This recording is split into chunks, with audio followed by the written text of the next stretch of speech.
In January 1953, former U.S. President Harry S. Truman left the White House and returned to a modest home in Independence, Missouri.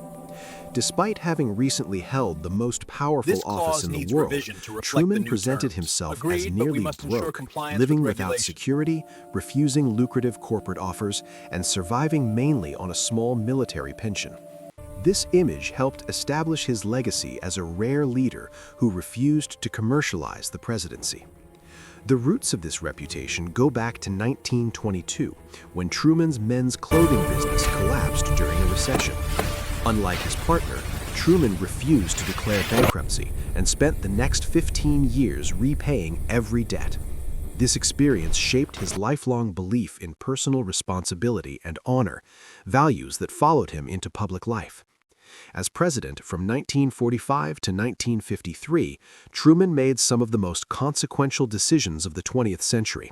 He authorized the use of atomic weapons, launched the Marshall Plan to rebuild Europe, ordered the desegregation of the U.S. military, fired General Douglas MacArthur during the Korean War, and helped establish NATO while confronting the Soviet Union.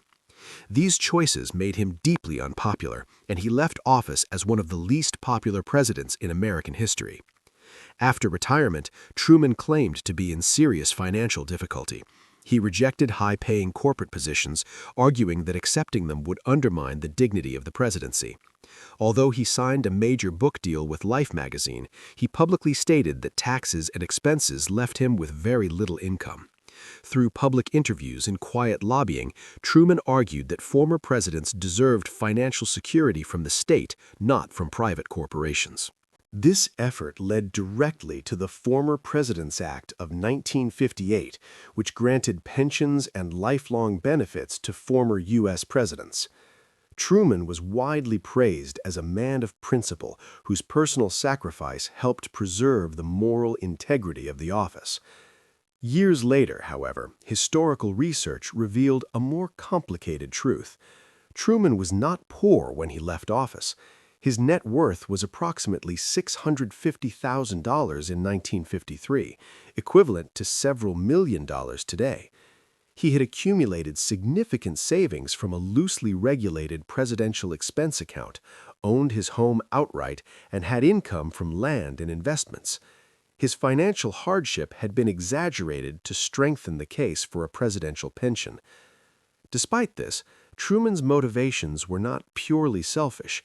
He genuinely opposed the idea of former presidents profiting from corporate influence and believed a government pension was a more honorable solution. His actions created a system that still exists today, one that later, already wealthy presidents would also benefit from. Ultimately, Harry Truman was neither a saint nor a fraud. He was a complex historical figure, honest and principled in some areas, strategic and misleading in others.